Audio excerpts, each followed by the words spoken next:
What up, YouTube? It's No Change, and I'm back for another commentary. And this, of course, is another episode of my Cincinnati Bengals Connect the Franchise here in Madden 25.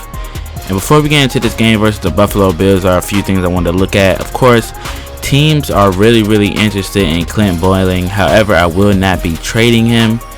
And as we are going into week 7, I will be making a trade, though. You guys will see just who I get and what position I choose to upgrade. As you guys see, we are only a 73 overall at wide receiver, along with all the other overalls you guys got to see. And I'm going to be trying to get Eric Decker because I think he's a great wide receiver, 84 overall, and they're looking for a strong safety. And if you guys remember the preseason, we had a strong safety who played fairly well and just did not get the starting job, and that is Taylor Mays, as you guys see on the left side. We're going to be giving him up along with a 5th round pick for an 84 140K salary Eric Decker. And we're eventually gonna submit the trade offer, and they will accept it, as you guys will see right here. So we immediately upgrade our wide receiving core, and he will be active versus the Buffalo Bills.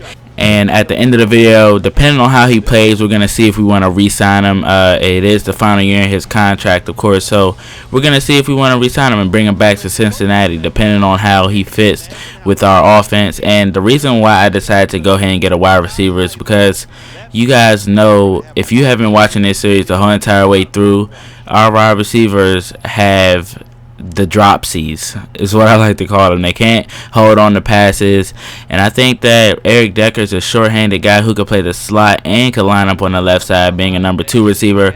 And I think he's really underrated, you know, and especially since Peyton Manning has Wes Welker now, he's getting a lot less receptions. As you guys saw his stats when we were making the trade, they were not too impressive. So hopefully we can go ahead and get him to play very well for us, as Giovanni Bernard is going to cut this one to the left side and get down to the 15-yard line. So I'm just going to talk a little bit more about the trade. We've talked about what we got. Let's talk about what the Broncos got in return. They actually got Taylor Mays, who could start for them, and I hope he does because I would want to see him do good. He apparently impressed some teams in preseason. He actually did play very well. It's just that Sean Williams just played a little bit better, you know, his ability to hit and cover. He caught a few picks in preseason, so that just made him the more attractive start for the Cincinnati Bengals. But don't get me wrong, like I said, Taylor Mays did play well, and I believe he will start for the Broncos. So it's a mutual benefit for both sides, as they will get Taylor Mays along with a 5th round pick. And I could have went a little bit lower, probably a 6, but I wanted to give him a 5th, seeing as though Taylor Mays was only a 79 overall, whereas Eric Decker is an 84. Despite that, I think both teams did benefit from this trade, and I think that solidifies our number 2 wide receiver spot. You know, for a few years, ever since AJ Green began to break out, we have never had like a legitimate second receiver on the other side of him, you know. And I think now, if we can get him to play well and re-sign him, that solidifies that for a long time.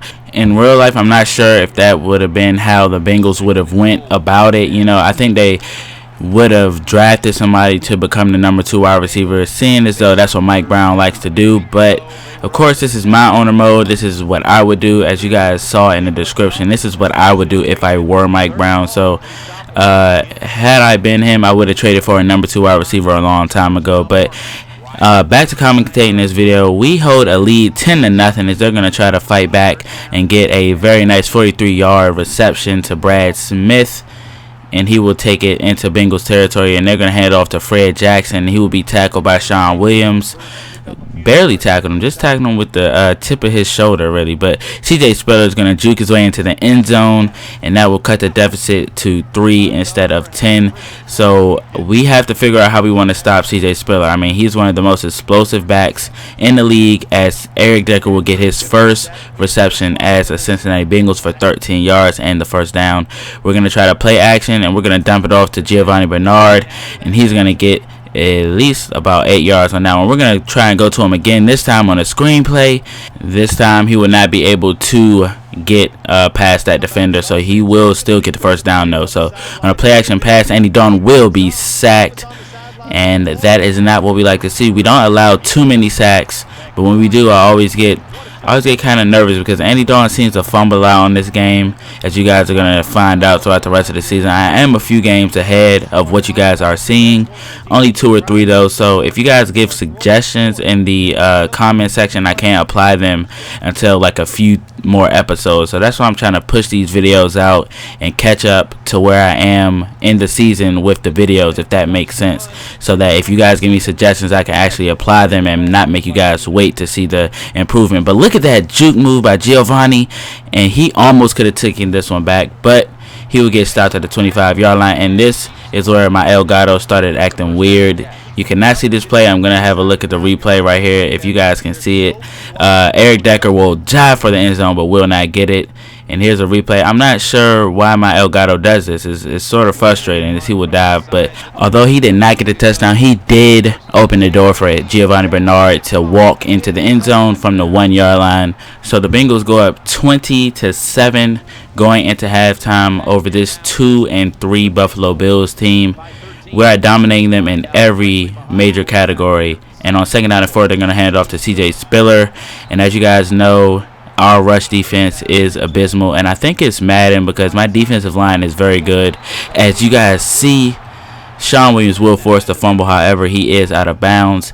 And speaking of that, our impressive rookies, we are nearing week 8, which is the week where you can look and see what awards are going to be won, or the leaders for each award in the Pro Bowl. So I'm very, very excited for that. I hope you guys are too. I might do a video mid-season just showing you guys the awards and everything, but I may add it in the beginning of a video. I'm not sure. If you guys want a single mid-season report video, that's fine. I can give you guys that. But if you want it in an episode, I can give you guys that as well. So it's pretty much up to you guys, as they got that 1 touchdown with CJ Spiller, so they have cut the deficit to 6. And Andy Dalton on the play action, we're gonna dump it off to Giovanni Bernard, and he's gonna take it up for a nice gain. So he has 5 receptions, 55 yards on day. We actually go to him a lot in the pass game, as Eric Decker will catch his first touchdown as a Cincinnati Bengal. And drawing all the attention on the right side is A.J. Green, and that leaves players like Eric Decker and Andrew Hawkins open in the middle of the field. And really the upgrade with Eric Decker is the route running from Sanu, because Sanu was our previous number 2 receiver, and you guys know how he drops passes. You guys saw all the passes he dropped. But the catching, the hands, and the route running is the upgrade that we, wanted to get at that number 2 wide receiver spot, and we actually got that with Eric Decker. So I'm really excited for the future. But they were able to go right back downfield and score off of this pistol run. E.J. Manuel with the rushing touchdown. So they cut the lead right back down to 7, as Andrew Hawkins going to get a very nice return. But Andrew Hawkins tends to gas out whenever he gets this far. And you guys see he is not able to finish the job. So he gets us down to the 11-yard line instead, but that's still very nice. And on 2nd down and 7, look at this leaping catch by Jermaine Gresham. That ball really looked like it was going to sail over his head, but he was able to jump up, snag it, and bring it out for the touchdown. He's actually been very quiet the last few weeks prior to starting off the season in a very, very, very, very impressive form. But he's actually quieted down. But I mean, still making plays, as you guys saw just then. I mean, Tyler Eifert is playing well too. So I've been, trying to split the receptions between the both of them, because they're both great. And as you guys see, CJ Spiller will fumble it. And look at him just run into the stadium right there. I found that really funny when I was playing. But they're going to hand off to him again. He will waltz into the end zone like it's nothing. No defensive resistance at all. So just like that, they cut the lead right back down to 7. We cannot seem to pull away, as Manny Lawson, former Bengal, ex-49er, will sack Andy Dalton on the play right there. E.J. Manuel will go deep, but it will be a dropped interception by Pac-Man Jones. He really needs to make that play, as Vontaze Burfict will jar the ball loose from Chandler right there. And I really like Chandler as a player. I think he's a great player. I think he will be great, as Graham will beat Pac-Man Jones on the coverage. And last time it was hashtag we miss you AJ, but this time it's hashtag we miss you Terrence. And I'm talking about Terrence Newman because Terrence Newman is hurt. I believe he had a broken hand or dislocated finger or something like that. I know it was a hand injury. and he's a great man-to-man defensive back, and we really miss him right now. You guys see that Pac-Man Jones is catching interceptions, but he's also getting beat as well, and Michael Johnson will tally his 3rd sack of the day, and they're going to do a toss to CJ Spiller, and you guys see I completely messed that up, and just like that, it's a tie game late in the 4th quarter. And with 3 seconds left, we're going to hand it off to Ben Jarvis Green Ellis. I had a hole to the left side. I don't know why I cut it back. And that will give him a total of 42 rush yards. And on 2nd down and 5, we're going to find Jermaine Gresham over the middle on the slant route for his 32nd yard and 3rd reception. And we're going to hand it off to Giovanni Bernard, and he gets shoelace tackle. He could have taken that one for at least another 10 yards, but we're going to hand it off to him again, and he will get the 1st down on 3rd down and 2. So we're running out time. That's what we're trying to do. You know, we're taking our time on this drive so that they can use their timeouts, and we can just go ahead and kick the game-winning field goal. And on 3rd down and 4, Green Ellis will get the 1st down, and I like the way the Bengals have time managed on this drive. We're not going to score. I didn't try my best to score right there because I didn't want to give them enough time to go downfield. And with 5 seconds left, David Buehler will get his first game-winning field goal as a Cincinnati Bengal. And he has been playing well since I've signed him. I might as well go ahead and release Nugent. I didn't cut Nugent because I wanted to see how Buehler would do. And as you guys see, Robert Woods will still catch this pass. And if they had timeouts, that would have really made me angry. You know, but luckily they don't. So Bengals go on another game-winning drive. That one wasn't under as much pressure as the other ones. We had a lot of time, and we just ended up time managing and milking the clock that whole entire last drive or the final few minutes of the 4th quarter. Nonetheless, it was still a very nice clutch performance by the run game and the pass game on that final drive. And as you guys see, they had more yards than us, rushing and passing, but they still weren't able to come away with the win and a pickless performance for Andy Dalton, and I think that's very good. I rarely ever do that, but CJ Spiller did eclipse 200 yards on us, and we have to figure out some way to stop the run. Giovanni Bernard with 75 yards and Green Ellis with 53. So the 2-back system I'm running really does work out so far for the Cincinnati Bengals as we get another win and move to 5-1 on the season.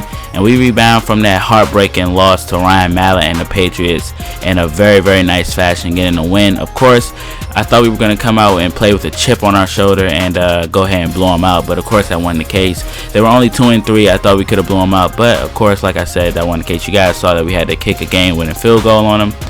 And we're going to give Eric Decker a little bit more than what he desires because he's a great player, and I want to keep him here in Cincinnati for a few years to come, 4 years at least, because he played very, very well in that Bills game. So we submit the contract, and he says he'll get back to me next week. But I believe I'm going to go to this screen, and immediately, if you guys will look, it does say signed Eric Decker. So we lock him in for another 4 years. I hope you guys are excited for that. You guys get to see a look at who else I need to re-sign this season, and I'll see you guys in the next one.